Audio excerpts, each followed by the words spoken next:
Hello friends, एक बार पुनः आप लोगों का स्वागत है हमारे यूट्यूब चैनल स्टडी 26 पे।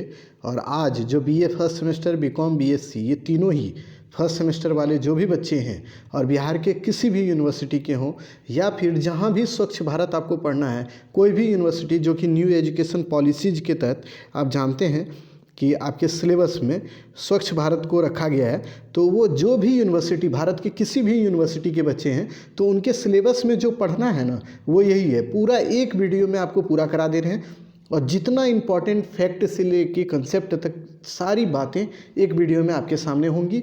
और उन चीज़ों को अगर आप पढ़ लेते हैं तो यकीन मानिए कि आपका एग्ज़ाम भी अच्छा जाएगा और आपको अच्छा नंबर भी मिलेगा। तो चलिए, आज के वीडियो में हम लोग वही स्वच्छ भारत को पूरा करने का प्रयास करेंगे।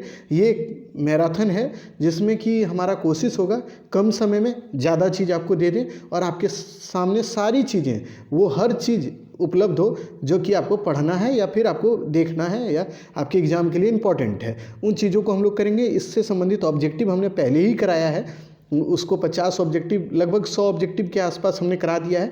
तो इस वीडियो को देखकर उसके अलावे आप ऑब्जेक्टिव को देख लीजिएगा हमारे प्लेलिस्ट में जाके। स्वच्छ भारत का प्लेलिस्ट एक बना हुआ है, उसमें जाके तो पूरा का पूरा स्वच्छ भारत आपका खत्म होगा। इसी तरह हमारा प्रयास है कि हर सब्जेक्ट को मतलब एक मैराथन में ख़त्म करने का। तो चलिए, बिना विलंब किए हम लोग देखते हैं उन चीज़ों को। अगर हाँ वीडियो पसंद आए ना, तो प्लीज़ शेयर ज़रूर कर दीजिएगा अपने दोस्तों में, ताकि अन्य लोगों को भी इसका लाभ हो सके। और जहाँ तक आपको पता है कि आपका एग्ज़ाम डेट आ चुका है, तो आप तैयारी में लग जाइए और अच्छे से आप अपनी तैयारी करें। तो चलिए, अब चीज़ों को देखते हुए, तो सबसे पहले हम लोग को देखना है कि स्वच्छता का अर्थ क्या होता है। पहला टॉपिक इसमें यही है। आपको जो पढ़ना है वो टॉपिक आपके सिलेबस में मेंशन है और हमने सिलेबस को भी बताया, तो सिलेबस आप देख लीजिएगा वीडियो में जाके।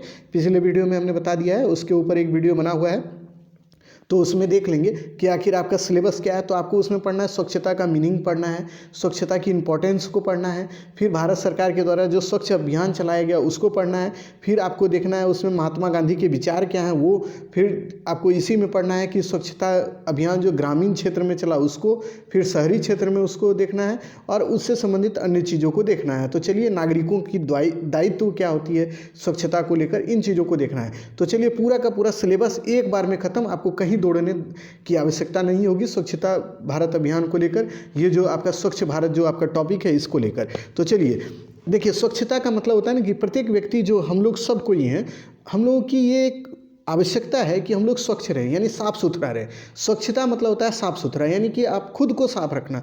आप जानते हैं, बचपन में ही आपको सिखाया जाता होगा कि सुबह उठ के मुंह धोना चाहिए, नहाना चाहिए, ब्रश करना चाहिए, मतलब समय पर खाना खाना चाहिए। ये सब क्या है? ये हमारे स्वच्छता का ही एक पार्ट है। यानी कि हमें स्वस्थ रहना है तो इन कार्यों को करना होगा। अगर आप मुँह नहीं धोते हैं तो आपका दाँत सड़ जाएगा, दाँत सड़ेगा तो आपको कई एक तरह की बीमारियाँ होंगी। तो इस चीज़ों से बचने के लिए हमारे लिए ज़रूरी है कि हम अपने अंदर भी साफ़ सफाई रखें और साथ ही साथ पर्यावरण को भी साफ रखें। यही होता है स्वच्छता, ठीक है। अब चलिए, उन चीज़ों को अब देखते हैं हम लोग। देखिए, प्रत्येक व्यक्ति के लिए यह आवश्यक है कि वह अपने आसपास साफ सफाई रखे, ताकि वह किसी प्रकार के रोग का शिकार ना हो। यानी कि देखिए, आपको रोगों से लड़ना है, यानी रोगों पर विजय प्राप्त करना है, तो आपको साफ सफाई अपने आसपास रखनी होगी और आपको खुद साफ सफाई के साथ रहना होगा। यानी आपको गंदगी के साथ नहीं रहना होगा। ये बातें ध्यान में रखनी है। अगर मानव को लंबे समय तक स्वस्थ रहना है तो इसके लिए यह आवश्यक है कि वह अपने आसपास गंदगी न फैलाए। गंदगी कई प्रकार के रोग को जन्म देता है।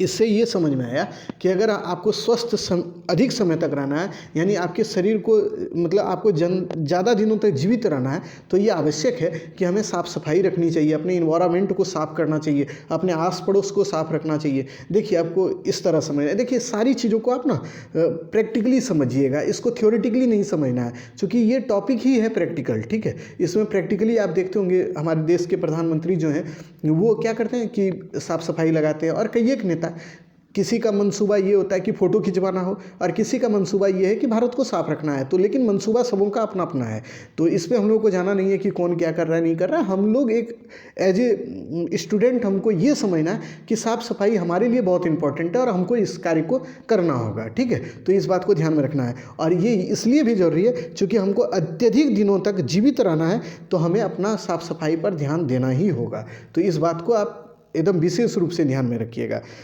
तो चलिए, अब अगले चीज़ को हम लोग समझते हैं।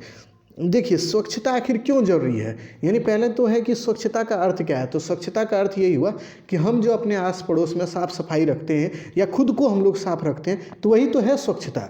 दूसरी बात, अब स्वच्छता आवश्यक क्यों है, तो स्वच्छता देखिए कई एक तरह की बीमारियों से लड़ने के लिए, उसके अलावा स्वच्छता इसलिए भी आवश्यक है कि हमें अगर लंबे समय तक जीवित रहना है या हमारे पर्यावरण को यानी व्यवस्थित रूप से रखना है, यानी आने वाले पीढ़ियों को भी इसका लाभ मिल सके और वह भी अपना जीवन अच्छे से गुजार सके, तो इसके लिए ज़रूरी है कि उनके लिए एक ऐसा पर्यावरण क्रिएट करके जाएं, यानी कि बना के जाएं, ताकि वह भी यहाँ आए तो मतलब अपना जीवन जी सकें। ये नहीं हो कि आने वाली पीढ़ी हम लोगों को गाली दे कि हमारे पूर्वज इतने गंदे थे कि उन्होंने साफ़ सफाई का ध्यान नहीं दिया, जिससे कि हम लोग आए तो हम लोग यहाँ जीवन भी नहीं जी सकते।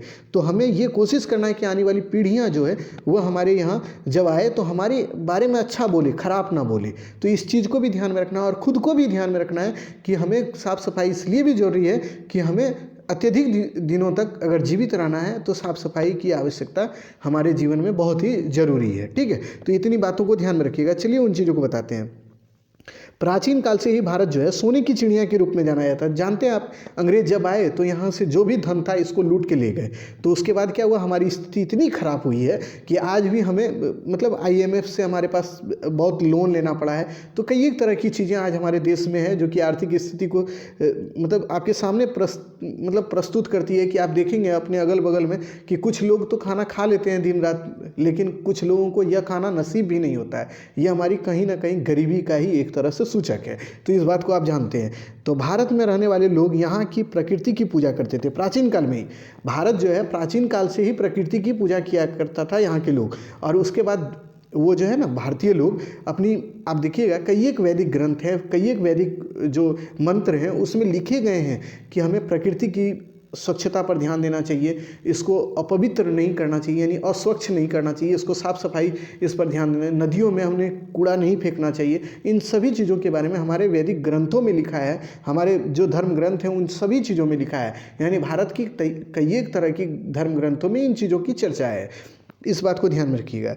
जो यहाँ की परंपरागत पर्यावरण संरक्षण के रूप में देखा जा सकता है, यानी जो हमारी पर्यावरण संरक्षण को लेकर जो दृष्टिकोण था प्राचीन, उसके बारे में ये सूचित करता है कि हमारे पूर्वज भी हमारे मतलब पर्यावरण को स्वच्छ रखना पसंद करते थे और वही कार्य तो हमें भी करना है। ठीक है, परंतु जब धीरे धीरे समय परिवर्तित हुआ और विदेशी आक्रमणकारियों का भारत में आक्रमण हुआ और वे लोग जब भारत में रहे और उन्होंने जब इंडस्ट्री को यहाँ पे स्थापित किया, उद्योग धंधे स्थापित किए, तो यहाँ से जो निकलने वाला कल्प ऊर्जा था, यानी कि कूड़ा कचरा था, धुआं था, इससे हमारा इन्वायरमेंट पूरा प्रदूषित हो गया। जिससे ये हुआ बच्चों कि हमारा जो यहाँ पर्यावरण जो पहले स्वच्छ था वो प्रदूषित होने लगा और यहाँ कई एक तरह की बीमारियाँ भी उपस्थित होने लगी, यानी फैलने लगी। और फिर देखते हैं आप जो मच्छर अभी देखते हैं ना, तो ये मच्छर भी देन किन का है, अंग्रेज़ों के आगमन के ही बाद जो उन्होंने उद्योग धंधे यहाँ स्थापित किए ना, उससे निकलने वाले धुओं से ही ये मच्छर का ईजाद हुआ और ये मच्छर फैलने लगा। और पूरे भारत में जब गांधी जी आए ना,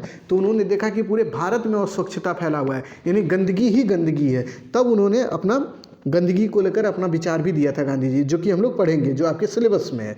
तो चलिए, अंग्रेज़ों के द्वारा जब भारत में शासन तंत्र प्रारंभ किया गया तो भारत में औद्योगिक क्रांति शुरू हुई, यानी उद्योग लगना शुरू हुआ। तो कई नवीन उद्योगों का विकास हुआ जिससे निकलने वाले कूड़े करकट गंदगी को नदी में बहा दिया जाता था, जिससे नदियां प्रदूषित होती गई और उद्योग धंधों के विकास में शहरों के विकास को बल मिला। यानी उद्योग धंधे जब विकसित हुए तो इससे क्या हुआ, शहर भी विकसित हुए। और शहर में ऐसे भी आप देखिएगा, पटना हो, भागलपुर हो, पूर्णिया हो, मुंगेर हो, ये सभी जो शहर छोटे मोटे हैं, इसमें आप देखेंगे कि यहाँ पे गंदगी ज़्यादा है, यहाँ लोग ज़्यादा रहते हैं और साफ़ सफाई कम रखते हैं। ठीक है, तो शहर जहाँ भी है वहाँ गंदगी ज़्यादा है। आप जानते भी हैं बिहार का कई एक जो स्टेट मतलब ये ज़िला है ना, वो काफ़ी प्रदूषित ज़िलों में से जाना जाता है। पूरे भारत में पटना का स्थान एक या मतलब दिल्ली के बाद दूसरा तीसरा नंबर पे आता है, जो कि ये प्रदूषित शहर में से आता है। ठीक है, तो इसलिए हम लोगों को ये ध्यान में रखना है कि जो प्रदूषण है हमारे देश में ये काफ़ी फैला हुआ है। ठीक है, तो इस बात को ध्यान में रखिएगा।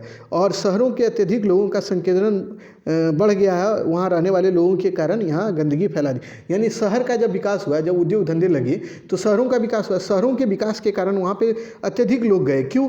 तो भाई वहाँ पे जाके वो क्या किए, उद्योग धंधों में कार्य करने लगे, उनको मजदूरी मिलता था। तो इससे क्या हुआ, लोग जो है गाँव से शहर की ओर ज़्यादा ट्रांसफ़र हुए, तो इससे शहर में और भी गंदगी फैलने लगी। क्योंकि जहाँ पे ज़्यादा लोग रहेगा ना, आप देखिएगा, सीधे इमेजिन कीजिए, मान लीजिए आप एक गाड़ी में जा रहे हैं, ट्रेन में जा रहे हैं, तो आप देखिए ट्रेन में एकदम खचाखच बोगी में लोग भरा हुआ है। तो देखिएगा कुछ बेचने वाला, सामान बेचने वाला अगर ट्रेन में आता है ना, तो देखिएगा लोग ले लेते हैं, खा लेते हैं चना या कुछ, देखिएगा ऐसे ही आप देखिए बादाम हुआ, बादाम का छिलका जो खा खा के वो ट्रेन के नीचे ही, मतलब आप देखिएगा जहाँ पे बैठे हैं पर्थ में, उसी पे गिरा रहे होते हैं। तो ये कहीं ना कहीं वो गंदगी को फैला रहे होते हैं। तो जहाँ लोग ज़्यादा होंगे वहाँ गंदगी भी ज़्यादा होगी। इसके लिए ये आवश्यक है कि वहाँ पे साफ़ सफाई का भी ध्यान रखा जाए।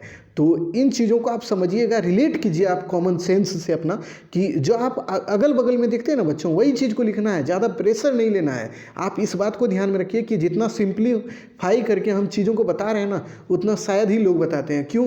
तो भाई वो खुद ही प्रैक्टिकली सोचे तब तो इसलिए आपको प्रैक्टिकली सोचना है, आपको रट्टाफिकेशन नहीं करना है। आप पहले से सोच लीजिए कि आपको सब चीज़ सोच के लिख देना है, वहाँ पे रटने का क्या ज़रूरत है, ये सब चीज़ रटने का चीज़ है ही नहीं। ठीक है, तो इन चीज़ों को याद रखिएगा।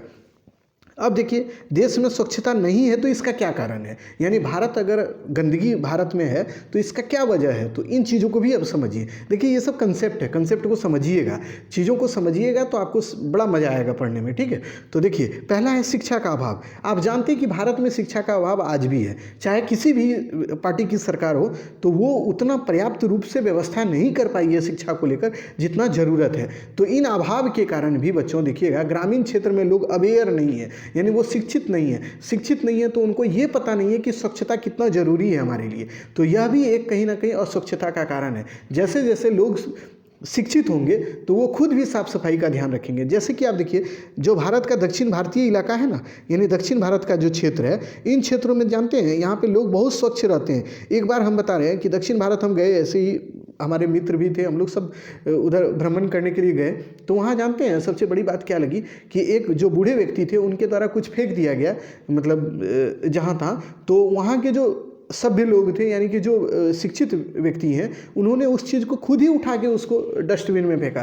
तो यानी वो चीज़ देखने के बाद हमें ये समझ में आया कि इनके लिए स्वच्छता बहुत ज़रूरी है। और स्वच्छता तभी इनके पास आई क्योंकि इनके पास एजुकेशन बहुत अच्छा है। केरला में एजुकेशन इतनी डेवलप्ड तरीके की है कि वहाँ के लोग इतने डेवलप्ड हैं, एजुकेट हैं, कि वो स्वच्छता पे ज़्यादा ध्यान देते हैं। इसीलिए हमारे लिए ये आवश्यक है कि स्वच्छता चाहिए तो शिक्षित करना होगा लोगों को। लोग यहाँ के शिक्षित होंगे तो स्वच्छता के प्रति वो खुद ही ध्यान देंगे। तो पहली बात ये। दूसरी है खराब मानसिकता। तो खराब मानसिकता में ये होता है ना बच्चों, कि मान लीजिए कि आपके कोई पड़ोसी हैं और उनको मतलब आपसे अगर किसी तरह की दिक्कत है, या जलन हो, या द्वेष हो, ईर्ष्या हो, तो वो क्या करेंगे कि आप सोए रहिएगा रात में और वो अपने घर का कूड़ा निकाल के आपके घर के सामने फेंक देंगे। तो ये क्या है, ये एक तरह से खराब मानसिकता को दर्शाता है। दूसरी बात, कुछ लोग ऐसे भी होते हैं, शहरों में हमने देखा है, हम पटना में आज जितने भी दिन रहे हैं इतने अपने लाइफ में, तो वहाँ पर हमने एक चीज़ देखा था कि रात में लोग क्या करते हैं, घरों से निकाल कर कुछ कूड़ा को फेंक देते हैं। कहाँ पे? रोड पे, ताकि उनको सुबह उठ के वो कूड़ा, मतलब जो कूड़ा लेने वाला आता है गाड़ी, उसमें ना फेंकना पड़े, उनको ज़्यादा परेशानी ना हो, वो रातें में उठा के फेंक देते हैं। तो इससे क्या होता है कि वो सड़क जो है वो गंदा हो जाता है। तो इसी तरह हर जगह ये प्रॉब्लम है, यानी मुंबई हो, दिल्ली हो, जो भी बड़े बड़े सिटी हैं, तो वहाँ हर जगह ये समस्याएँ हैं कि लोग खराब मानसिकता के भी शिकार हैं। वो नहीं चाहते हैं कि स्वच्छ करें, वो उन चीज़ों को उठा के घर से तो निकाल के फेंक देते हैं, लेकिन जहाँ तहाँ फेंक देते हैं। तो इन चीज़ों को भी ध्यान में रखिएगा। उसके बाद देखिए, ग्रामीण क्षेत्र में क्या है कि घरों में शौचालय का अभाव है, यानी कि लोग जो मलमूत्र का त्याग करते हैं, वो देखिएगा ग्रामीण क्षेत्र में, अगर आप ग्रामीण क्षेत्र के हों तो आपको पता होगा कि ग्रामीण क्षेत्र के लोग ज़्यादातर मलमूत्र का त्याग खेतों में, या फिर ये क्या कर सकते हैं, फील्ड पे जाके, मैदान में जाके कर देते हैं। तो लेकिन जो कि गलत चीज़ है, आपको शौचालय में जाना चाहिए, उसका व्यवस्थित तौर पर मतलब सारा चीज़ करना चाहिए, क्योंकि इससे क्या होता है, इन्वायरमेंट काफ़ी प्रदूषित हो जाता है। अगर आप खेतों में जाके मलमूत्र का त्याग करते हैं तो खेत भी उससे गंदा हो रहा है। दूसरी बात ये है कि वो इन्वायरमेंट को आपका प्रभावित कर रहा है। दूसरी कि वहाँ जो आप मलमूत्र का त्याग कर रहे हैं, वहाँ पर कई एक तरह की विषैली मक्खियाँ बैठती हैं, और वो बैठ के आपके खानों में बैठ जाती है, जिससे आपको भी बीमारी होता है, कई एक तरह की बीमारियाँ फैलती है। तो ये तमाम चीज़ें जो है एक तरह से अस्वच्छता का मुख्य कारण है। तीसरी बात, अत्यधिक जनसंख्या। हमारे देश की जनसंख्या जो आज के समय में बच्चों पूरे विश्व की जनसंख्या से सबसे ज़्यादा है, तो यह भी एक कारण है कि हमारे देश में अस्वच्छता है। यानी कि ज़्यादा जनसंख्या जहाँ भी होगा वहाँ अस्वच्छता बिल्कुल होगा। जो हमने पहले भी बताया कि शहरों में ज़्यादा लोग रहते हैं, तो इससे क्या हुआ, वो अपने घर का निकलने वाला कूड़ा फेंक देते हैं एक जगह, फिर दूसरा आदमी फेंक देगा, कोई नाली में फेंक देता है, कोई चौराहे पे फेंक देता है, कोई गलियों में फेंक देता है। इससे क्या होता है, वो चीज़ें अस्वच्छ यानी कि गंदी हो जाती है। ठीक है, तो इन चीज़ों को भी ध्यान में रखना है। उसके बाद देखिए, सार्वजनिक शौचालय का अभाव, यानी शौचालय वाले भी बात यहाँ होता है कि सार्वजनिक शौचालय का भी अभाव एक तरह से अस्वच्छता का मुख्य कारण है। उसके बाद है कचरा का सही निस्तारण का अभाव, यानी कि कचरा कहाँ फेंकना है, सही रूप से कौन जगह कचरा फेंका जाए, इस चीज़ का भी अभाव है। जैसे कि ग्रामीण क्षेत्र में आज भी देखिए कचरा को फेंकने के लिए कोई व्यवस्थित व्यवस्था नहीं किया गया, यानी कि एक होता है ना सिस्टमेटिक ढंग से कोई चीज़ें लागू हो, ऐसा कोई चीज़ नहीं है। मन हुआ तो कहीं भी आ जाता है, ठेला वाला लेके चला गया कचरा, कहीं नहीं भी आता है, तो ऐसी चीज़ें आपको देखने को मिलेगी। तो ये भी एक तरह से यह अभाव भी हमारे देश को अस्वच्छ बना रहा है। दूसरी बात है, उद्योग से निकलने वाला जो अपशिष्ट है, यानी कि जो कूड़ा है, कचरा है, जो उद्योग से निकलता है, वह भी उद्योगपति लोग क्या करते हैं, यानी उद्योग के मालिक लोग क्या करते हैं, उसको नदियों में प्रवाहित करा देते हैं। तो इससे क्या हुआ, नदियाँ भी प्रदूषित हो रही है। उसके बाद क्या है, वो लोग क्या करते हैं, कूड़ा कचरा अपना जो है जहाँ तहाँ फेंक देते हैं। लेकिन इसके लिए यह आवश्यक है जहाँ तहाँ ना फेंक कर उसको डिजॉल्व कराया जाए, यानी कि ऐसे जगह पे फेंका जाए जहाँ की उसका पुनः चक्रण किया जा सके। तो इन चीज़ों पर भी ध्यान देना होगा, तभी ये अस्वच्छता हमारे देश में खत्म होगी। तो इन चीज़ों को आप ध्यान में रखिएगा। अब चलिए अगली चीज़ को हम लोग समझते हैं कि अगला चीज़ आपके लिए क्या है। अब देखते हैं कि देश को स्वच्छ रखने का क्या उपाय, यानी हमने बताया कि देश अस्वच्छ है तो क्या इसके कारण है, उन चीज़ों को बताया। अब आखिर देश को स्वच्छ रखना है तो क्या करना चाहिए, यानी उन उपायों को देखिए। तो देखिए, पहले हम बताएं कि अस्वच्छता का मुख्य कारण क्या है, देश में शिक्षा का अभाव। तो हमको अगर देश में स्वच्छता फैलाना है तो हमें सबसे पहले क्या होगा, यहाँ के लोगों को शिक्षित करना होगा, अवेयर करना होगा कि देखिए अस्वच्छ अगर आप रहेंगे, यानी आपके यहाँ अगर गंदगी फैलेगी तो आप रोग के शिकार हो जाएंगे। तो इसीलिए आपको ज़रूरी है कि आप ऐसे मतलब गंदगी को जहाँ तहाँ ना फेंकें। तो ये चीज़ आपको बताना होगा, पहली बात। दूसरी, हर घर में शौचालय का निर्माण, जो कि हमारे देश की एक मोटिव बनी हुई है, ये स्कीम भारत सरकार की है कि हर घर में शौचालय का निर्माण किया जाए और कराया जाए, जो कि अभी चल भी रही है। भले ही ये पूर्ण रूप से लागू नहीं हुई है, हर जगह नहीं हो पाया है, बट ये स्कीम चल रहा है। इस चीज़ को आपको लिखना होगा, चाहे आप एंटी गवर्नमेंट हो या गवर्नमेंट के सपोर्टर हो, आप दोनों ही में ही से कोई भी हो, तो आपको ये बात लिखना है। ठीक है, इस बात को ध्यान में रखिएगा कि भारत में हर घर में शौचालय का जो निर्माण कराया जा रहा है, यह भी एक तरह से इसके माध्यम से भी स्वच्छता को बढ़ाया जा सकता है, यानी अस्वच्छता यानी गंदगी को कम किया जा सकता है। तीसरी बात, लोगों को साफ सफाई के लिए जागरूक करना होगा, यानी लोगों को ये बताना होगा कि भाई देखिए साफ सफाई हमारे लिए बहुत इंपॉर्टेंट है और बीमारियां ना फैले, इसके लिए यह आवश्यक है कि हमें साफ सफाई रखना चाहिए अपने आस पड़ोस में। तो इन चीज़ों को भी ध्यान में रखिएगा। तीसरी बात, जगह जगह पर कूड़ेदान की व्यवस्था करनी होगी, यानी कूड़ेदान वो होता है ना बच्चों जिसमें कूड़ा को फेंका जाता है। आप देखिएगा रेलवे स्टेशन पे जाइएगा तो देखिएगा हर जगह पे कूड़ादान लगा होता है। तो वो कूड़ादान में क्या किया जाता है, उसमें जो कूड़ा कचरा है उसमें फेंका जाता है। लेकिन कुछ मूर्ख लोग आज भी हैं जो कि कूड़ा कचरा जहाँ तहाँ फेंक देते हैं, कूड़ादान लगा होने के बावजूद। तो ये अवेयर जब तक लोग खुद नहीं होंगे तब तक ये स्वच्छता नहीं आएगी हमारे देश में। तो ये अवेयरनेस हमारे अंदर होनी चाहिए कि हमें अस्वच्छता नहीं फैलानी है। तो इन चीज़ों को ध्यान में रखिएगा। तीसरी बात, बढ़ती जनसंख्या पर भी हमें अंकुश लगाना होगा। ये नहीं है कि जो गति से अभी जनसंख्या हमारे देश की बढ़ रही है वो बढ़ते रहे, उस पर रोक लगाना होगा। जब तक हम रोक नहीं लगाएंगे तब तक हमारे देश में अस्वच्छता नहीं फैलेगी, अस्वच्छता बढ़ता जाएगा। इसलिए यह आवश्यक है कि हमारे जो देश में जो बढ़ती जनसंख्या है इसको रोका जाए, यानी उसको कम किया जाए, यानी कि जो पॉलिसीज है उन चीज़ों को डेवलप्ड किया जाए जिससे कि जनसंख्या हमारी कम हो, यानी बढ़े नहीं ज़्यादा। तो इन चीज़ों पर भी ध्यान देना होगा, तभी हमारे देश में स्वच्छता होगी। तो इन चीज़ों को आप याद रखिएगा, ठीक है। ये याद करने की चीज़ नहीं है, इसको समझने की, आप समझ जाइए। अब देखते हैं हम लोग स्वच्छ भारत अभियान यानी SBA। अगर आपसे बोले SBA क्या है तो यही चीज़ लिखिएगा जो अभी आप बताएंगे। तो इसी को बोला जाता है स्वच्छ भारत अभियान। तो अब देखते हैं हम लोग स्वच्छ भारत अभियान क्यों चला, इसके पीछे क्या कारण था, तो उसको पहले हम समझा देते हैं और फिर कब चला तो उन चीज़ों को हम लोग बात करेंगे। तो देखिए, इसको चलाने का मुख्य कारण ये है ना कि भारत में बढ़ती हुई जनसंख्या और बढ़ती हुई अस्वच्छता यानी कि गंदगी के कारण इसको भारत सरकार के द्वारा शुरू किया गया। इसकी नींव जो है 1999 में ही रखी गई थी, लेकिन 2014 में जब मोदी की गवर्नमेंट बनी यानी कि मोदी सरकार आई, गवर्नमेंट इसकी हुई, तो इन्होंने इसको व्यवस्थित रूप से चलाया और इसी का नाम दे दिया स्वच्छ भारत अभियान। तो इतनी बातें आपको याद रखनी है। और क्यों चलाया गया, तो भारत में अस्वच्छता के कारण। और इसका मोटिव क्या है, तो भारत को स्वच्छ बनाना ही है, यानी कि भारत को सुंदर और स्वच्छ बनाना, हाँ, इस स्वच्छता अभियान का मोटिव है, यानी उद्देश्य है। इन बातों को ध्यान में रखिए, अब उन चीज़ों को समझिए। देखिए, हमारे देश को स्वच्छ बनाने के लिए भारत सरकार के द्वारा एक नई योजना चलाई गई जिसे स्वच्छ भारत अभियान कहा गया। इस अभियान में सभी देशवासियों को शामिल होने के लिए कहा गया और इस अभियान की शुरुआत जो है 1999 ईस्वी में आधिकारिक रूप से कर दी गई। पहले इस अभियान का नाम जो था ग्रामीण स्वच्छ अभियान था, यानी कि इस अभियान को जब 1999 में शुरू किया गया ना, तो इसका नाम रखा गया था ग्रामीण स्वच्छ अभियान, ठीक है। लेकिन 1 अप्रैल 2012 को प्रधानमंत्री उस समय हमारे देश के थे श्री मनमोहन सिंह, तो उनके द्वारा इस अभियान का नाम बदलकर निर्मल भारत अभियान कर दिया गया। तो इसके 3 नाम हैं, एक है ग्रामीण स्वच्छ भारत अभियान जो कि ये चला था कब, 1999 से 2012 तक ये चला। फिर 2012 में इसका नाम बदल के रख दिया गया क्या, निर्मल भारत अभियान। और इसी को फिर बाद में 2 अक्टूबर 2014 को देश के प्रधानमंत्री जो है नरेंद्र मोदी के द्वारा स्वच्छ भारत अभियान इसको रख दिया गया इसका नाम। तो यानी इसका तीनों नाम याद रखिएगा, स्वच्छ मतलब स्वच्छ ग्रामीण स्वच्छता अभियान पहला 1999 में, फिर 2012 में इसका स्वच्छ निर्मल अभियान यानी निर्मल भारत अभियान, और तीसरा इसका नाम स्वच्छ भारत अभियान। ये बातें आपको याद रखनी है। और कौन कौन उस समय गवर्नमेंट था, तो इस चीज़ को याद रखिएगा, ठीक है। डॉक्टर मनमोहन सिंह, और उसके बाद 2014 में ये नरेंद्र मोदी जी हमारे प्रधानमंत्री बने हैं, तो इनको याद में रखना है, ठीक है। तो इन चीज़ों को याद रखिएगा। अब आ जाइए अगले चीज़ को देखिए, तो आखिर इसका उद्देश्य क्या था, यानी स्वच्छ भारत अभियान जो शुरू किया गया तो इसका मोटिव क्या था। तो अब उस चीज़ को समझिए। देखिए, कारण तो हम पहले बताए, उसका जब शुरू किया गया उस चीज़ को बताए, अब इसके उद्देश्य को समझिए, क्योंकि आपको इसी तरह लिखना है, जो हम फ्रेम बता रहे हैं वही चीज़ चलना चाहिए।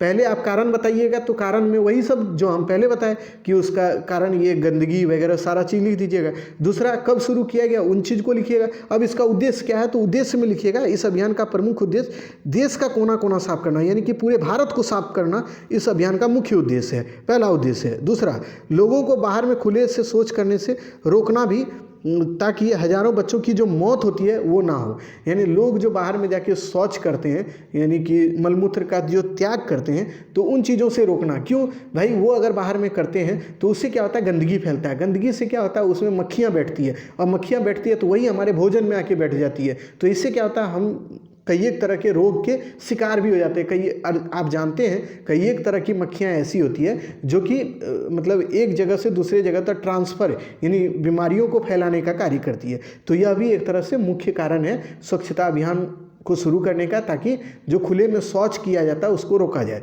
दूसरा है, प्रत्येक गली में कम से कम एक कचरा पात्र का मतलब लगाना, यानी कि एक कचरा पात्र को आवश्यक रूप से लगाना भी इसका मुख्य उद्देश्य है, ठीक है। यानी सभी गली में एक कचरा पात्र अगर रख दिया जाएगा तो लोग अपने घरों से निकलने वाला कचरा को उसी में डालेंगे। तो यह भी इसका मोटिव है। उसके बाद उचित स्वच्छता का उपाय करके लोगों की मानसिकता को बदलना, यानी कि जो लोगों की मानसिकता है उसको ठीक करना भी इसका मुख्य उद्देश्य है। फिर देखिए, सड़क फुटपाथ और बस्तियों को साफ रखना, यानी बस्तियों, छोटी छोटी बस्तियों में आप देखिएगा, शहरों में क्या होता है, जो बाहरी लोग होते हैं, जो माइग्रेट करके वहाँ जाते हैं, मजदूर लोग, ठेला चलाने वाले लोग, वो लोग छोटी छोटी बस्तियाँ बना लेते हैं और वो टूटी फूटी बस्तियों में मतलब घरों में रहते हैं, और वहाँ अस्वच्छता ज़्यादा होता है। तो वहाँ के लोग जो होते हैं, बच्चे जो होते हैं, वो कुपोषण के ज़्यादा शिकार होते हैं, यानी उनमें कई एक तरह की बीमारियाँ होती है। तो इस अभियान को शुरू करने का मुख्य उद्देश्य यह भी है कि जो लोगों को स्वच्छ बनाना तथा जो बस्तियाँ हैं उसको भी साफ़ सुथरा करना, ठीक है।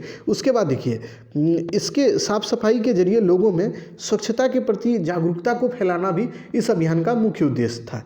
दूसरा है ग्राम पंचायत के माध्यम से ठोस तथा तरल अपशिष्ट का अच्छी तरीके से प्रबंधन किया जाए, इसको भी सुनिश्चित करना इस अभियान का मुख्य उद्देश्य था। ठीक है, तो इतनी बातें आपको ध्यान में रखना है कि स्वच्छ भारत अभियान के क्या क्या उद्देश्य थे, तो इन चीज़ों को ध्यान में रखिएगा। चूँकि इन चीज़ों को याद रखिएगा तभी आपको समझ में आएगा कि इस अभियान को क्यों शुरू किया गया। ठीक, तो अब देखिए अगला चीज़ को इसमें समझिए कि और इसमें क्या पॉइंट है जो मेन है। अब देखिए स्वच्छता अभियान की आवश्यकता, वही चीज़ें जो हम बताए, शहरों को मतलब स्वच्छता अभियान जो ये चलाया गया SBI, तो इसको क्यों चलाया गया यही चीज़ अब देखना है, यानी इसकी क्या आवश्यकता पड़ी कि सरकार इसको चलाई। तो वही है गंदगी वाला जो भी कंसेप्ट आपको बताए थे कि शहर को साफ़ करना है, गलियों को साफ़ करना है, नाले को साफ़ करना है, नदियों को साफ़ करना है, इन सभी जगहों जो अस्वच्छता फैली है यानी गंदगी जो फैला है उन चीज़ों से निजात पाने के लिए इस व्यवस्था यानी इस अभियान को शुरू किया गया। तो इन चीज़ों को यहाँ पे हमने बताया है, तो वही चीज़ हम यहाँ बताए।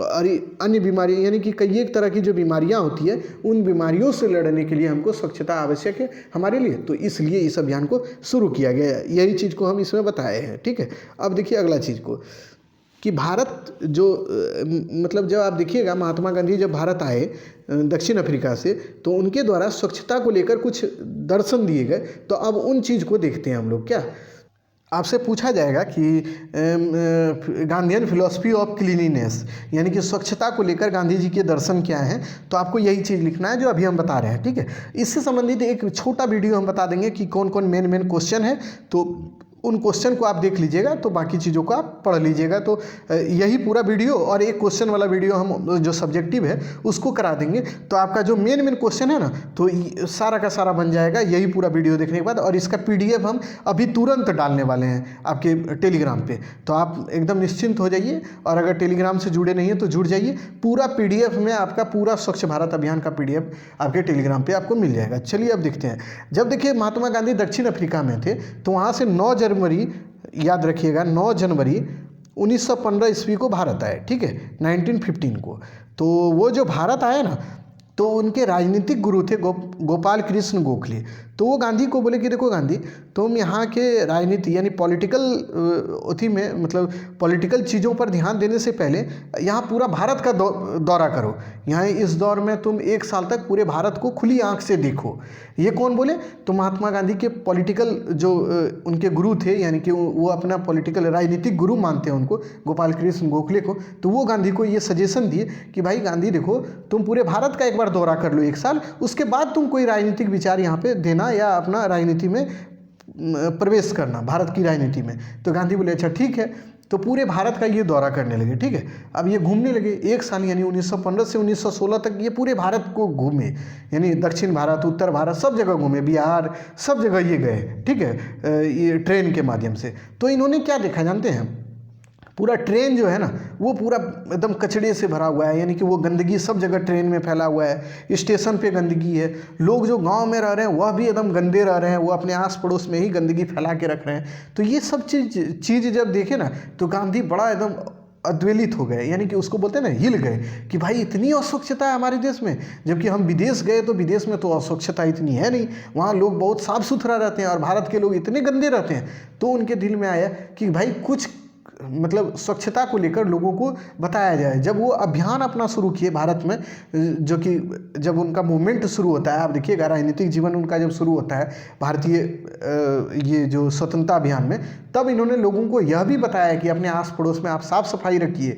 और वही चीज़ को आपको पढ़ना है कि उनका क्या क्या फिलॉसफी, यानी उन्होंने लोगों को क्या क्या बोला, उनका दर्शन क्या था, वही चीज़ आपके सिलेबस में मेंशन है। तो चलिए उन चीज़ों को अब देखते हैं। ये चीज़ आप समझ गए होंगे कि इनका बैकग्राउंड क्या था, यानी वो जो दक्षिण अफ्रीका से भारत आए, जब पूरे भारत का भ्रमण किए तो उन्होंने देखा कि सब जगह गंदगी फैला है। तो इसी से वो बहुत ज़्यादा प्रभावित हुए, और वो दिमाग में उनका यही चला कि भारत में अगर लोग मर रहे हैं कुपोषण और गरीबी और बीमारी से, तो इसका एक ही इलाज है कि लोग स्वस्थ रहेंगे तभी जब वो स्वच्छ रहेंगे, यानी अपने आसपास स्वच्छता रखेंगे तभी वह स्वस्थ रहेंगे।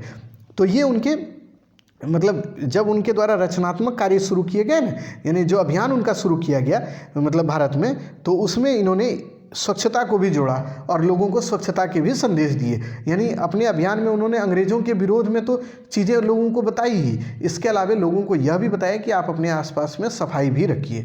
तो अब चीज़ें उन चीज़ों को देखते हैं। देखिए, दक्षिण अफ्रीका से महात्मा गांधी जब भारत आए तो आरंभ के 2 वर्षों तक वो भारत का दौरा किए। इस दौरान उन्होंने देखा कि हमारे देश में एक महत्वपूर्ण समस्या सफाई और स्वच्छता को लेकर है।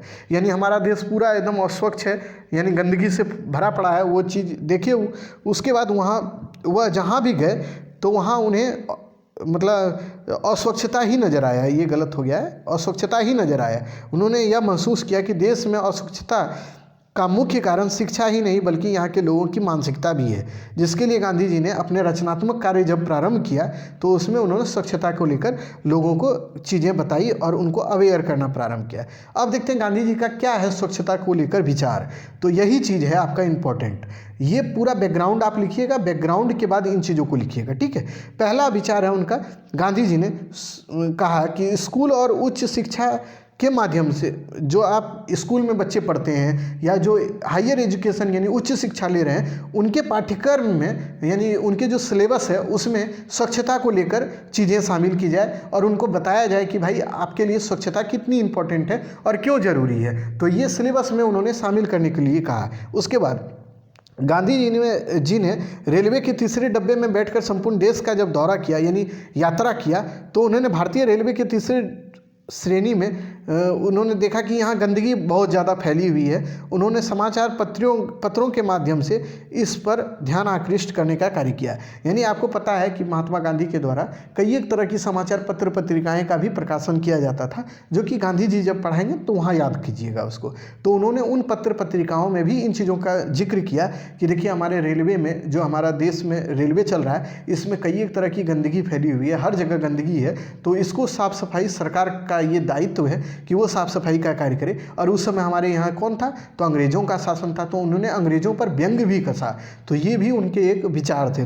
तीसरा विचार था, गांधी जी ने इस बात पर ध्यान दिया या जोर दिया कि ग्रामीण को अपने आसपास स्वच्छता रखना चाहिए और इसकी शिक्षा उन्हें देनी चाहिए। यानी ग्रामीण लोगों को भी स्वच्छता को लेकर शिक्षित किया जाना चाहिए। इस बात पर भी गांधी जी के द्वारा जोर दिया गया। उसके बाद देखिए 1920 ईस्वी में जब वो गुजरात में गुजरात विद्यापीठ की स्थापना की गांधी जी के द्वारा, तब उन्होंने वहाँ के शिक्षकों और छात्रों को ये बताया कि आप अपने आस पड़ोस में साफ़ सफाई खुद रखें। गुजरात विद्यापीठ है, बिहार विद्यापीठ है, ये सभी काशी विद्यापीठ है या बनारस विद्यापीठ है, इन सभी जो विद्यापीठ हर जगह जो स्थापित हुआ ना, उसमें गांधी जी के द्वारा यही फिलॉसफी दिया गया था कि आप अपने विद्यापीठ यानी जहाँ पे आप रह के पढ़ रहे हैं बच्चे लोग, तो वहाँ पे आप साफ़ सफाई खुद कीजिए और वहाँ के टीचर लोग सब मिलजुल के कीजिए। तो ये बात उनका फिलॉसफी में था, ठीक है। इस बात को ध्यान में रखिए। उसके बाद देखिए स्वच्छता से संबंधित अब नागरिकों का विचार, यानी गांधी का विचार इतना ही था स्वच्छता को लेकर। तो इस चीज़ को ध्यान में रखना और उनके इंपॉर्टेंस को समझ के रखना है, ठीक है। अगर आपसे पूछे कि गांधी का स्वच्छता को लेकर विचार क्या है, तो पहले आप बताइएगा कि स्वच्छता क्यों, आखिर गांधी स्वच्छता का विचार क्यों दिए। तो उनके बारे में बताइएगा कि जो वो विदेश से आए, जब भारत में पूरा भ्रमण किए तो उन्होंने देखा अस्वच्छता सब जगह फैला है और वो अस्वच्छता का कारण बता दीजिएगा। इसमें भी मतलब 10 लाइन आप बताइएगा कि अस्वच्छता का क्या क्या कारण था जो हम पहले बता दिए, और उसी में फिर बोलिएगा गांधी जी के क्या क्या विचार थे और फिर निष्कर्ष को लिख दीजिएगा। इतनी बातें आपको करनी है तो पूरा ये टॉपिक खत्म हो जाएगा। अब देखते हैं कि जो भारत में रहने वाले लोग हैं उनकी क्या मतलब विचार है, यानी कि क्या उनका दायित्व है स्वच्छता को लेकर, यानी उन्हें क्या क्या करना चाहिए स्वच्छता को लेकर, यानी तभी भारत हमारा स्वच्छ होगा। इसको लेकर हमें क्या करना चाहिए, अब उन चीज़ों को देखते हैं हम लोग। चलिए उन चीज़ों को समझते हैं। फिर से एक बार देख लीजिए कि जो स्वच्छ भारत अभियान जो शुरू किया गया वो नरेंद्र मोदी जो भारत के प्रधानमंत्री हैं उनके द्वारा 2 अक्टूबर 2014 को, और 2 अक्टूबर को क्या मनाया जाता है, तो गांधी जयंती मनाया जाता है। गांधी जी की 150वें जयंती पर इस अभियान को शुरू किया गया था। तो इस बात को ध्यान में रखिएगा। और ये गांधी जी जयंती के ही अवसर पर स्वच्छ भारत अभियान को शुरू किया है। चूँकि गांधी के द्वारा आप देखें कि उनके द्वारा ये जो विचार दिया गया, फिलॉसफी जो दिया गया उनका स्वच्छता को लेकर, इसी से प्रभावित होकर भारत सरकार के द्वारा इस अभियान को शुरू किया गया है भारत को स्वच्छ बनाने के लिए, ठीक है। स्वच्छता को लेकर भारत के प्रत्येक नागरिकों का यह दायित्व है कि वो अपने आस पड़ोस में साफ सफाई रखे। यह हमारा और आपका दायित्व है कि आपके घर में अगर गंदगी है तो ये सरकार ठीक नहीं करने आएगी, आपको खुद ठीक करना होगा कि आपको घर से गंदगी को साफ करके घर से बाहर करना होगा और उसको कूड़ेदान में फेंकना होगा या फिर उसको गड्ढा खोद के उसमें डाल के और फिर उस पर मिट्टी डाल देना होगा ताकि वो सड़ जाए और वो इधर उधर ना फैले, वो मिट्टी में ही मतलब समाप्त हो जाए। तो इन चीज़ों को करना होगा किसको? तो हमें और आपको, यानी कि नागरिकों को। ये हमारा दायित्व है। केवल सरकार की ही दायित्व ये नहीं बनती है कि वो भारत को स्वच्छ रखे, ये हमारा भी दायित्व होना चाहिए कि हमें भी स्वच्छ रखने का प्रयास करना होगा। इस बात को ध्यान में रखिएगा। और जब तक प्रत्येक व्यक्ति जो भारत में रहने वाले हैं वो इस अभियान से नहीं जुड़ेंगे, तब तक महात्मा गांधी का जो सपना था भारत में स्वच्छता को लेकर, तब तक वो पूरा नहीं हो पाएगा। यानी स्वच्छता को लेकर जो गांधी जी का सपना है कि पूरे भारत को स्वच्छ बनाना है, वो तभी पूरा होगा जब तक कि हम लोग सब मिलजुल के इसमें कार्य करेंगे। इस बात को ध्यान में रखिएगा। इसलिए यह आवश्यक है कि भारत के प्रत्येक नागरिक अपने अपने स्तर पर स्वच्छता के लिए प्रयास करें और इस अभियान से जुड़ें, ताकि भारत को एक स्वच्छ और सुंदर देश बनाया जा सके। ठीक है, स्वच्छता से संबंधित प्रत्येक नागरिकों का निम्नलिखित रूप से दायित्व को समझा जा सकता, यानी कि प्रत्येक नागरिक की जो जिम्मेदारी है स्वच्छता को लेकर, उन चीज़ों को अब समझने का प्रयास करिए, मतलब पॉइंट वाइज। पहला पॉइंट में ये है, सर्वप्रथम सभी नागरिकों को घर के बाहर साफ सफाई रखने की व्यवस्था करनी होगी। यानी कि आप अगर अपने घर में रहते हैं, घर के आगे जो आपका जगह है, यानी अगर आपका सड़क है तो उस जगह पे भी आप थोड़ा साफ़ सफाई रखिए, क्योंकि ये आपकी जिम्मेदारी है कि आपके घर के सामने भी साफ़ हो और आपके घर के अंदर के भी चीज़ें साफ़ हो। इन चीज़ों पर हमें ध्यान देना होगा, पहली बात। दूसरी बात, जब कोई व्यक्ति अपने घरों से निकले तो वह अपने साथ कपड़े का थैला लेकर चले या पेपर बैग लेकर चले, ताकि जब वह सामान खरीदे, मतलब मार्केट में हम लोग आज सामान खरीदते हैं तो प्लास्टिक देखिएगा दे देता है, उसी में सामान को भर के दे देता है, तो जिसको आप पन्नी होते होंगे घरेलू भाषा में, तो उसी को बोला जाता है प्लास्टिक। तो प्लास्टिक देता है तो उसमें आप सामान भर के ले आते हैं, तो वो प्लास्टिक जब आप फेंकते हैं ना बच्चों, जब आप फेंकिएगा देखिएगा वो मतलब समाप्त नहीं होता है, वो सड़ता ही नहीं है। वो कहीं भी फेंक दीजिए वो सड़ेगा नहीं, वो प्रदूषित कर देगा मतलब पूरे इलाके को, लेकिन वो सड़ेगा नहीं। तो इससे बचने के लिए ये आवश्यक है कि हमें कपड़ों का बना हुआ थैला का यूज करना चाहिए, या पेपर का बना हुआ, जो कागज़ का बना हुआ जो पेपर जो आता है ना सुबह में अखबार, उसका बना हुआ जो थैला होता है उसका प्रयोग करना चाहिए। तो ये बात, तभी प्रदूषण कम होगा। इस बात को ध्यान में रखना चाहिए। उसके बाद देखिए, अपशिष्ट का उचित प्रबंधन की व्यवस्था करनी चाहिए तथा ठोस एवं गीले कचरे को अलग अलग एकत्र करना चाहिए। यानी देखिए, ठोस में वो कचरा आता है ना जो कि मतलब एकदम जो डिजॉल्व नहीं हो, जैसे कि देखिए अगर किसी तरह का प्लास्टिक का कोई चीज़ फेंक रहे हो, या घर से निकलने वाला रेडियो फेंक रहे हो, या टीवी खराब हुआ हो उसको फेंक रहे हो, तो ये सब क्या है, ये सब मतलब समाप्त नहीं होगा। ये आप मिट्टी में भी फेंक दीजिएगा तो साल भर लाख साल भी रह जाए तो ये सड़ेगा गलेगा नहीं। तो इन चीज़ों को, जो डिजॉल्व होने वाला चीज़ नहीं है, उसको ऐसे जगह पे फेंकना चाहिए जहाँ पे कि उसको फिर से उठा के ले जाए, अगर सफाई कर्मी आए और उसको अपशिष्ट को लेके जाए तो उसका फिर से पुनः चक्रण करके फिर दूसरा नया चीज़ बनाया जा सके। यानी देखिए, प्लास्टिक का कोई चीज़ को हम लोग अगर खाना वाला चीज़ में फेंक दें तो वो तो फेंका गया, लेकिन वो तो एकदम प्रदूषित कर देगा जगह को।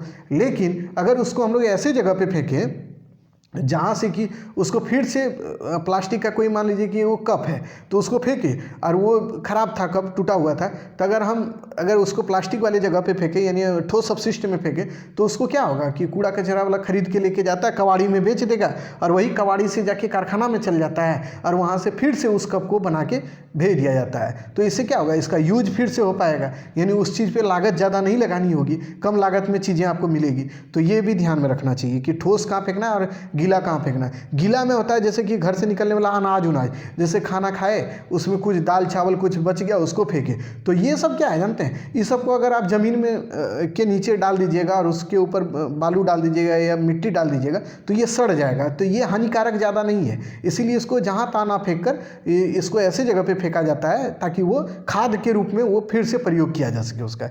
तो इस बात को भी ध्यान में रखना है कि इसका हम लोगों को भी जिम्मेदारी रखना होगा कि ऐसी चीज़ें जहाँ तहाँ ना फेंकें जो कि हमारे लिए ज़्यादा हानिकारक हो। दूसरी बात, सरकार द्वारा जो भी स्वच्छता से संबंधित अभियान चलाए जा रहे हैं उसमें हमें हिस्सेदारी लेना होगा, यानी उसमें हमें पार्टिसिपेट करना होगा या भाग लेना होगा, तभी ये हमारा देश स्वच्छ हो पाएगा। ये हम सभी लोगों की जिम्मेदारी है, यानी भारत में रह रहे हर व्यक्ति की जिम्मेदारी है कि इन तमाम बिंदुओं पर ध्यान देना होगा। ये 4 बिंदु जो हम अभी बताए। अब देखिए अगला चीज़, अब देखते हैं कि स्वच्छ भारत अभियान को लेकर कौन कौन से मंत्रालय हैं जो कि इस अभियान से संबंधित हैं। तो उन चीज़ को भी देखिए, चूँकि ये ऑब्जेक्टिव में आपसे ज़्यादा इंपॉर्टेंट होगा तो इसको रट लीजिएगा। जो अभियान से संबंधित मंत्रालय है, पहला है शहरी विकास मंत्रालय। शहरी विकास मंत्रालय क्या करेगा, तो ये डायरेक्ट दिमाग में रखिए कि शहर में जो भी कचरा उचरा होगा उसको साफ सुथरा करने का कार्य कौन करेगा, वो शहरी विकास मंत्रालय करेगा। ग्रामीण विकास मंत्रालय ये गांव को साफ करने का कार्य करेगा, ये ध्यान में रखिएगा। पेयजल और स्वच्छता मंत्रालय, पेयजल मंत्रालय वो है ना जो कि पानी हम लोग पीते हैं ना, उससे संबंधित मंत्रालय कि सभी लोगों को शुद्ध पानी मिले, पानी में जो भी मिनरल्स हैं वो सब का जाँच करने वाला ये कार्य करता है कौन, तो पेयजल मंत्रालय। और स्वच्छता मंत्रालय क्या है, स्वच्छता अभियान जब शुरू किया भारत सरकार के द्वारा तो एक मंत्रालय बनाया गया अलग से जिसको नाम दिया गया स्वच्छता मंत्रालय। उसका मुख्य कार्य ये होता है कि वो इस मंत्रालय के द्वारा पूरे भारत को स्वच्छ बनाने का प्रयास करती है ये मंत्रालय, तो ये ध्यान में रखिएगा। उसके बाद देखिए संस्कृति मंत्रालय और सार्वजनिक क्षेत्र के उपकरण और निगम, यानी कि नगर निगम है, शहरी जो भी नगरों में निगम की व्यवस्था होती है, ये भी इससे संबंधित एक मंत्रालय है, ठीक है। उसके बाद देखिए पांचवा है राज्य सरकार और गैर सरकारी संगठन। तो राज्य सरकार क्या, तो वो सरकार मतलब राज्य सरकार जो कि भारत देखिए 28 राज्य है, इसमें 8 केंद्र शासित प्रदेश हैं, तो 28 जो राज्य है बच्चों, तो उसमें अलग अलग सरकार है। यानी बिहार में नीतीश कुमार जी हैं, फिर झारखंड में आप देखिएगा हेमंत सोरेन जी हैं, फिर उत्तर प्रदेश में योगी आदित्यनाथ हैं। तो ये जो सरकारें हैं अलग अलग, तो इनको भी इसके लिए व्यवस्था करना होगा, यानी स्वच्छता को लेकर व्यवस्था करना होता है और इससे संबंधित वह भी मंत्रालय बना के रखे हुए हैं अपने अपने राज्य में, तो ये भी ध्यान में रखना है। उसके बाद देखिए गैर सरकारी संगठन, वो जो प्राइवेट सेक्टर के लोग, मान लीजिए आप भी बहुत पैसा कमाइएगा बाद में और आपको लगेगा कि भारत में स्वच्छता बहुत ज़रूरी है, तो आप क्या कीजिएगा, आप जो अपना पैसा कमाते हैं उसका कुछ भाग आप भारत सरकार को, यानी कि भारत की जो इससे संबंधित जो मंत्रालय है उसको भेजिएगा, ताकि वो भारत में उसी पैसे का प्रयोग स्वच्छता को फैलाने के लिए और स्वच्छता से संबंधित इक्विपमेंट को लेने में करे, यानी औजार तंत्र को लेने में करे। तो इन चीज़ों को ध्यान में रखा जाता है, ठीक है। और स्वच्छता से संबंधित जो मंत्रालय है इसका मुख्य उद्देश्य क्या है, यानी वो क्यों गठित की गई, यानी उसका संबंध अगर स्वच्छता से है तो आखिर क्या है, यानी भारत को स्वच्छ अभियान जो भारत में चलाया गया उससे संबंधित जो मंत्रालय हैं उसका मुख्य उद्देश्य क्या है। अब उन चीज़ों को समझिए, यानी बेहतर स्वच्छता की सुविधा प्रदान करना इनका पहला मुख्य उद्देश्य है, यानी पूरे भारत को बेहतरीन तरीके से स्वच्छ बनाना इनका पहला उद्देश्य है। दूसरा उद्देश्य ये है जल निकासी की सुविधा, यानी कि भारत में आप सबसे बड़ी असुविधा देखिएगा जल निकासी को लेकर है, तो उसकी व्यवस्था करना भी इनका एक मुख्य उद्देश्य है। ठोस और तरल अपशिष्ट का प्रबंधन को लेकर भी अच्छी तरह से उसकी व्यवस्था करने का भी इनका मुख्य उद्देश्य है। उसके बाद देखिए बिजली की व्यवस्था करना, ताकि बिजली का प्रयोग होगा तो प्रदूषण कम फैलेगा। आप देखते हैं कि गैस से जो आज खाना बनता है तो इससे प्रदूषण कम होता है, क्यों, तो भाई गैस का यूज करके लोग जो खाना बनाते हैं उससे क्या होता है कि धुआं नहीं होता है, तो धुआं कम होता है तो इससे पॉल्यूशन कम फैलता है। वही जो लकड़ी का प्रयोग करके खाना बनाया जाता है उसमें धुआं ज़्यादा फैलता है, तो इससे क्या होता है पूरा इन्वायरमेंट प्रदूषित हो जाता है, ठीक है। तो इसीलिए कहा जाता है कि गैस का ही प्रयोग करना चाहिए खाना बनाने में, तो इन चीज़ों को भी ध्यान में रखिएगा स्वच्छता को लेकर। फिर उसके बाद देखिए पार्कों का सौंदर्यीकरण, यानी पार्क जो है, जो भी पार्क हैं, जो बड़े बड़े पार्क आप देखते हैं जो भारत में है या फिर हमारे बिहार में है, इन सब का सौंदर्यीकरण यानी उसको सुंदर करना, उसको मतलब पूरा प्रदूषित नहीं करना भी ये मुख्य जिम्मेदारी है। आप एक चीज़ यहाँ ध्यान में रखिए, बिहार से संबंधित, बिहार सरकार के जो अभी पर्यावरण से संबंधित जो मंत्रालय का हेड है अभी माननीय तेज प्रताप जी हैं, तो उनके द्वारा जो है ना ये ध्यान दिया जा रहा है कि पार्कों का सौंदर्यीकरण किया जाए, यानी पार्कों में मतलब आप कूड़ा कचरा नहीं फेंकिए। इस पे संबंधित उन्होंने आप स्टेटमेंट ही 2-3 दिन पहले का देखिएगा, हम देख रहे थे न्यूज़ में आया था कि उनके द्वारा ये स्टेटमेंट दिया जा रहा था कि आप पार्कों में जब आते हैं तो इधर उधर आप कूड़ा कचरा नहीं फेंकिए। ये तो हम बिहार का बताएं, और भारत सरकार में आप देखिएगा श्री नरेंद्र मोदी के द्वारा भी इस तरह के स्टेटमेंट दिए जा रहे हैं, तो इन चीज़ों को ध्यान में रखिएगा। देखिए आप किसी गवर्नमेंट को पसंद करें ना करें, लेकिन आप हमारे लहजे से आप देखे होंगे किसी की का हम बुराई नहीं कर रहे, क्यों, आपको भी नहीं करना। आप चूंकि स्टूडेंट हैं बच्चों, आप यहाँ पॉलिटिक्स मत खेलिएगा, एग्ज़ाम का आंसर लिखते हुए अगर वो नरेंद्र मोदी के आप विरोधी भी होंगे तो आप उनके मतलब जो कार्यक्रम है उसका सब मतलब सही से आपको लिखना है। और अगर आप नीतीश कुमार के भी विरोधी होंगे, तेजस्वी जी के भी विरोधी होंगे या तेज प्रताप जी के भी विरोधी होंगे, तब भी आप उनके अगेंस्ट में मत लिखिएगा। जो चीज़ें सही है उसको सही लिखना है, गलत नहीं लिखना है। ये बात ध्यान रखिएगा कि हम आपसे बुरे मतलब हम आपको पसंद नहीं करते तो कुछ भी लिख देंगे, ऐसा मत कीजिएगा। जो सही है उस चीज़ को, अगर इसमें कुछ क्रिटिसाइज वाली बातें हैं तो वह भी हम बताएंगे कि क्रिटिसाइज कहाँ करना है, यानी कहीं पे सरकार को मतलब चुनौती देना है तो या उनको सुझाव कुछ देना है तो उन चीज़ों को भी आप दीजिए, लेकिन जो अभियान है वो गलत नहीं है तो उसका सपोर्ट भी कीजिएगा। ये बात ध्यान जरूर रखिएगा, ठीक है। उसके बाद देखिए, सड़कों का बेहतर तरीके से रखरखाव करना भी इन मंत्रालयों का उद्देश्य है। उसके बाद बेहतरीन परिवहन की सुविधा का व्यवस्था करना भी इस मंत्रालय का मुख्य उद्देश्य है। इन चीज़ों को ध्यान में रखिएगा। अब आ जाइए अगली चीज़ को समझिए। अब हम लोग अगला चीज़ क्या है, स्वच्छ भारत अभियान जो है ये 2 पार्ट में चला। अब उसको समझा देते हैं। जो SBA जिसको बोले स्वच्छ भारत अभियान, ये 2 पार्ट में चला। एक फेज हुआ ग्रामीण जिसको बोला गया, और दूसरा फेज जो चला ना बच्चों वो शहरी। तो हम लोग दोनों को अब बारी बारी से देखेंगे। ये आपके सिलेबस में भी है, ग्रामीण और शहरी। तो हम ज़्यादा भारी भरकम नहीं बनाएंगे चीज़ को, हम उतना ही चीज़ को बताने वाले हैं जितना से आप एग्ज़ाम पास कर जाइए और आपको एक नॉलेज अच्छा हो जाए और आपको ज़्यादा रटना ना पड़े। चूँकि आपका एग्ज़ाम बहुत कम समय में है तो हम समझा उस तरह रहें जो प्रैक्टिकली आपको समझ में आए। तो चलिए आप ग्रामीण चीज़ को देखते हैं। पहले देखिए, स्वच्छ भारत अभियान जो है ग्रामीण की शुरुआत 2014 ईस्वी में शुरू की गई। और इसको कौन शुरू किया गया, तो जल शक्ति मंत्रालय। तो एक चीज़ यहाँ पे यही याद कर लीजिए, जल शक्ति मंत्रालय के द्वारा ग्रामीण स्वच्छ भारत अभियान को शुरू किया गया। यही चीज़ पूछा जाएगा। और स्वच्छ भारत अभियान कब शुरू किया गया, 2 अक्टूबर 2014 को। और ग्रामीण वाला स्वच्छ भारत अभियान कब शुरू किया गया, ग्रामीण मतलब स्वच्छ भारत मिशन ग्रामीण जो शुरू हुआ ये वही उसी दिन हुआ। कब, 2 अक्टूबर 2014 को ही। और इसको शुरू कौन किया है, जल शक्ति मंत्रालय जो है उसके द्वारा, ठीक है। और इसका मुख्य उद्देश्य क्या है, इसका उद्देश्य है ग्रामीण इलाकों में स्वच्छता को फैलाना।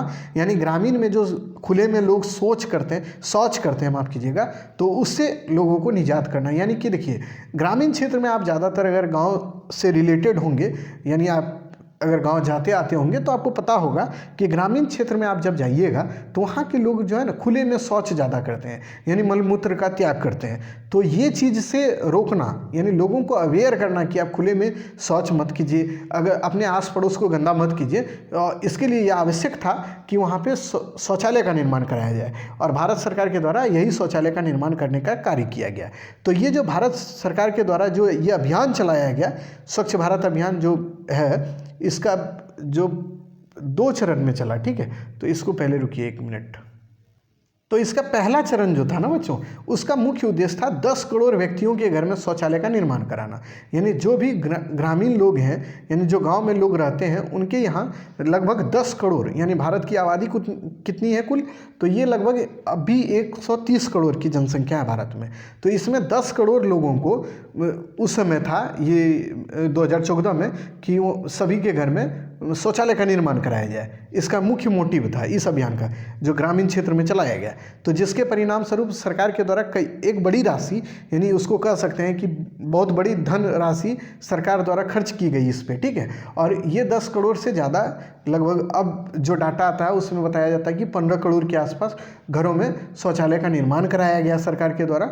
और उसका मुख्य उद्देश्य यही था कि घर से बाहर आप शौचालय मतलब नहीं करने जाइए, शौच बाहर न करके शौचालय में अपना करें, ताकि ग्रामीण क्षेत्र का जो एरिया है वो साफ़ सुथरा हो सके। ये पहला चरण का उद्देश्य था। दूसरा चरण में क्या हुआ, जब देखा गया कि पहला चरण ये सफल हो गया, तो दूसरा चरण इसमें हम नहीं लिखे हैं, थोड़ा छूट गया, हमसे गलती हुई है, बट आप इसको लिख लीजिए अभी कि दूसरा चरण इसका जब चला ना, तो उसमें ये हुआ कि ग्रामीण में अब जो स्वच्छता को लेकर था कि शौच बाहर में नहीं कीजिए, वो तो किया ही गया। उसके अलावा ये भी जोड़ा गया उसमें कि अब जो अगल बगल में आप जो कूड़ा कचरा इधर उधर फेंकते हैं उसको नहीं फेंकिए, बल्कि उसको डिजॉल्व कीजिए, उसको कूड़ेदान में फेंकिए, इधर उधर ना फेंक कर उसको कूड़ेदान का ही प्रयोग कीजिए। तो ये दूसरे चरण में किया गया। दूसरा बात, पहला चरण जो है 2 अक्टूबर 2019 तक चला, ठीक है। और इसी मतलब तक घोषित कर दिया गया, यानी 2019 2 अक्टूबर 2019 को ये घोषित किया गया कि जो ग्रामीण इलाका है भारत का वो खुले में शौच से मुक्त हो चुका है, यानी खुले में शौच अब नहीं किया जा सकता है ग्रामीण क्षेत्रों में। ये चीज़ कब घोषित किया गया? 2 अक्टूबर 2019 को। तो ये बात ध्यान में रखिएगा। और ये जो दूसरा जो इसका चरण चला 2019 के बाद चला, जो कि 2024 तक चला, 5 साल तक चलेगा। तो इस चरण में यही उद्देश्य है कि पूरे ग्रामीण इलाके को साफ़ सुथरा रखना है, उसको ज़्यादा मतलब ये नहीं करना है कि गंदगी फैलाना नहीं है और गंदगी से बचाना है। तो ठीक है, तो इस बात को ध्यान में रखिएगा आप। इतनी चीज़ें आपको ग्रामीण क्षेत्र से संबंधित याद रखनी है। उसके बाद आ जाइए, स्वच्छ भारत अभियान जो है ये शहरी, यानी 2 फेज में चला। तो दूसरा अभियान ये जो चला वो शहरी था। ये कब चला?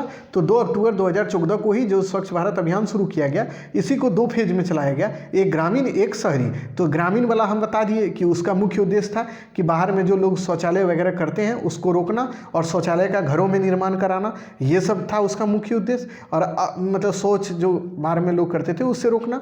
और दूसरा उसका फेज जो चला उसमें बोला गया कि आप कूड़ा कचरा भी अच्छे से फेंकिए, इधर उधर मत फेंकिए। और इसी कड़ी में जोड़ा गया कि आप डस्टबिन का प्रयोग करें। ये सब ग्रामीण वाला था। अब शहरी वाला क्यों शुरू किया गया, अब इसको देखिए। तो इसको शुरू किया 2 अक्टूबर 2014 को। यह ग्रामीण और शहरी दोनों क्षेत्रों में प्रारंभ किया गया था। क्या? स्वच्छ भारत अभियान। और शहरी क्षेत्र में इस अभियान को प्रारंभ करने का मुख्य उद्देश्य था शहरों को स्वच्छ बनाना, और ग्रामीण क्षेत्र में करने का तो गांव को स्वच्छ बनाना है। ठीक है, तो ये दोनों बात ध्यान में रखिए। शहरों में अस्थायी स्वच्छता को लेकर इस अभियान को शुरू किया गया। इसके अंतर्गत सार्वजनिक स्वच्छता की अस्थायी बनाना आवश्यक हो गया। यानी शहरों के अलग अलग क्षेत्रों में सड़क है, जलमार्ग है, पार्क है, मार्केट है, अन्य सार्वजनिक स्थल को साफ सफाई करना इसका मुख्य उद्देश्य था। यानी शहरों में इसलिए इसको शुरू किया गया ताकि शहरों के हर जगह को साफ सुथरा कर दिया जाए। जैसे मार्केट, आप जहाँ सब्जी लेने जाते होंगे या जो आप खरीदने अगर जाते होंगे सामान उमान, तो ये मार्केट को साफ करना था। फिर आप पार्क को देखिए, उसको साफ करना था, सड़कों को साफ करना था, नदी नालियों को साफ करना था। ये इसका मुख्य उद्देश्य था शहरी का। अब देखते हैं कि उसमें जो शहरी स्वच्छता को लेकर जो महत्वपूर्ण कदम उठाए गए वो कौन कौन है, तो उसको देखिए। पहला है स्वच्छता अभियान चलाकर, यानी कि भारत सरकार के द्वारा स्वच्छता अभियान जो देखते हैं आज भी 2 अक्टूबर 2023 को भी भारत सरकार के द्वारा जो प्रधानमंत्री जी हैं इनके द्वारा स्वच्छता अभियान चलाया गया। उसमें आप देखिएगा कि उन्होंने सबों को संदेश दिया है कि आप अपने आस पड़ोस या अपने अगल बगल में सफाई अभियान करिए, चलाइए और आप अपने आस पड़ोस को साफ़ सुथरा करिए। दूसरा है जल मार्ग सफाई करके, यानी जल जहाँ से आता जाता है यानी नदियों को साफ़ सुथरा बनाना, नालियों को साफ़ सुथरा बनाना, ये इसका मुख्य उद्देश्य था। यानी कि इसमें महत्वपूर्ण कदम उठाए गए। और फिर देखिए लोगों में शिक्षा और जागरूकता को बढ़ावा देकर, ये भी इसका मुख्य उद्देश्य था। उसके सहयोगी निगम बनाकर, यानी नगर निगम जो होती है ना, जो नगर निगम वाली संस्था है, उन चीज़ों को बताकर, उसके बाद देखिए कचरों का प्रबंधन करके इस अभियान को शुरू किया गया और शहरों को साफ बनाने का प्रयास किया गया। तो ये बात ध्यान में रखिएगा। उसके बाद देखिए शहरी क्षेत्र में अपशिष्ट संग्रह तथा प्रबंधन से संबंधित क्या क्या चुनौतियाँ थी, उन चीज़ को आप देखिए।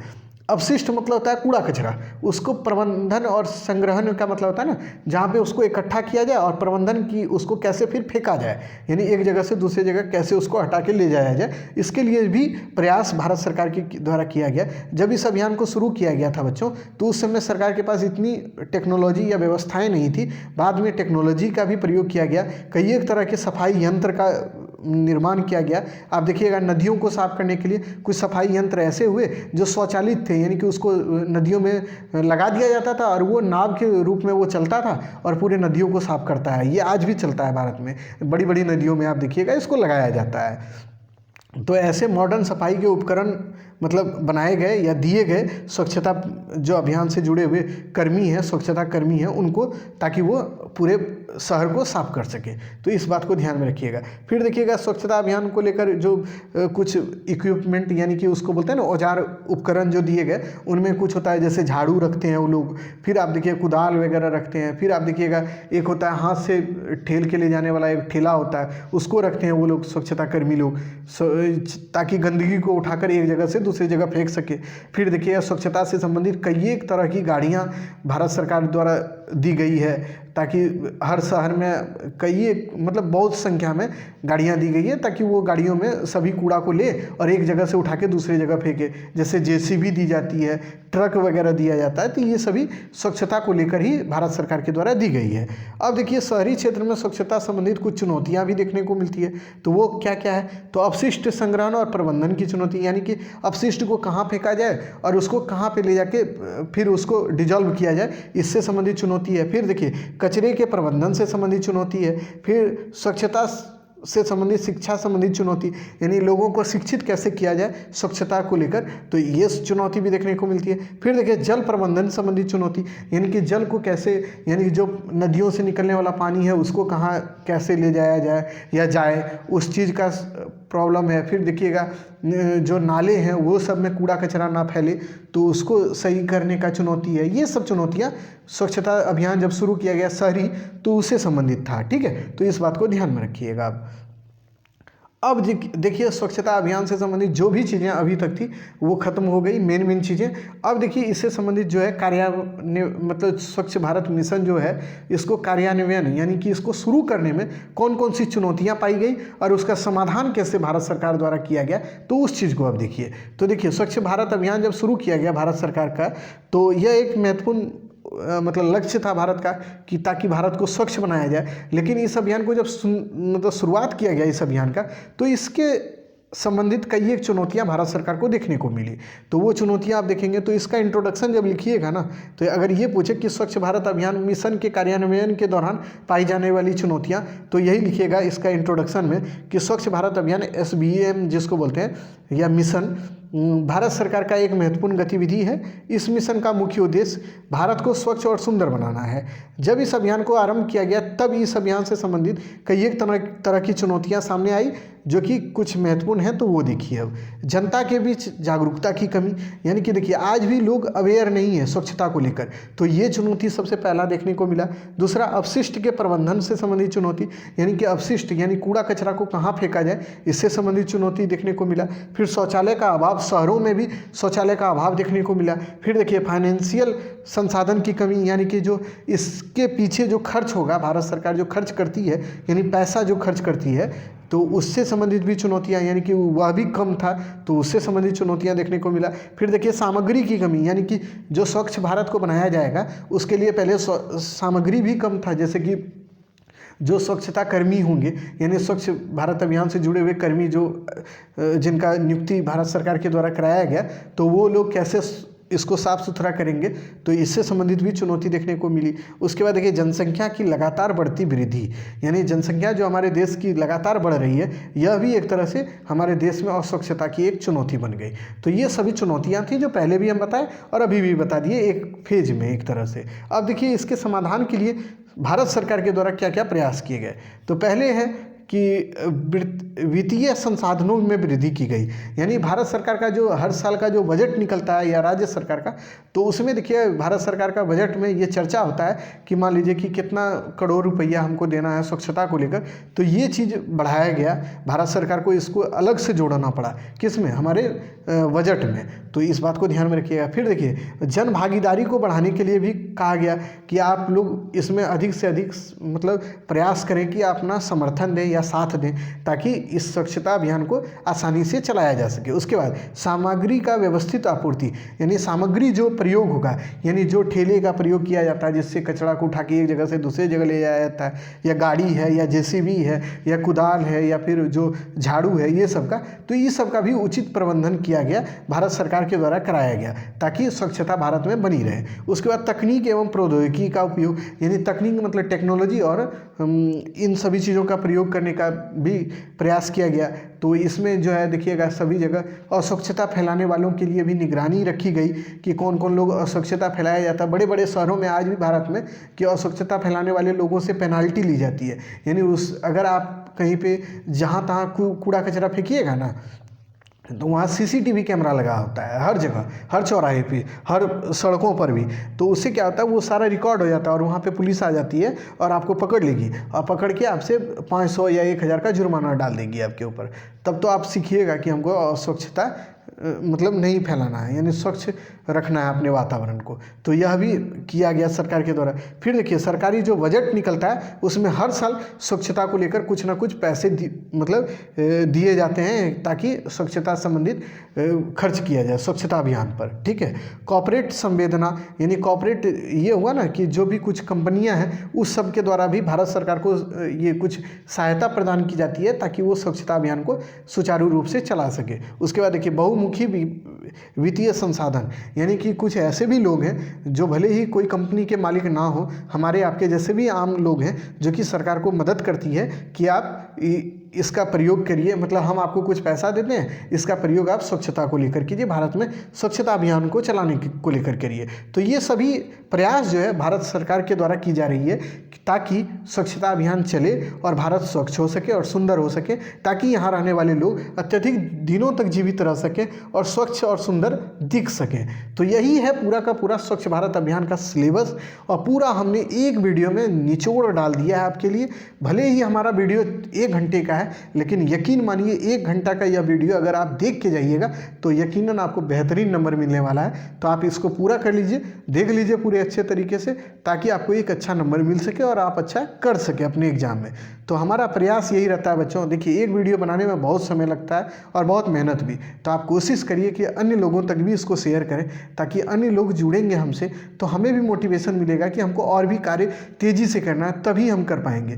तो इसके लिए यह ज़रूरी है कि आप भी हमारे लिए भी थोड़ा सा मदद हमें करिए कि आप अपने दोस्तों में इसको शेयर ज़रूर करें, ताकि अन्य लोग भी इससे जुड़ें और हम भी अपने कार्य को ईमानदारी पूर्वक और भी अच्छे से कर सकें। तो चलिए आज के वीडियो में इतना ही। अगर वीडियो पसंद आया हो तो अपने दोस्त, अपने साथियों में ज़रूर बांटिए, मतलब शेयर ज़रूर कीजिए और लोगों को बताइए कि मतलब अगर उनको ज़रूरत है तो उनको बताइए कि भाई आप पढ़ सकते हो तो पढ़िए।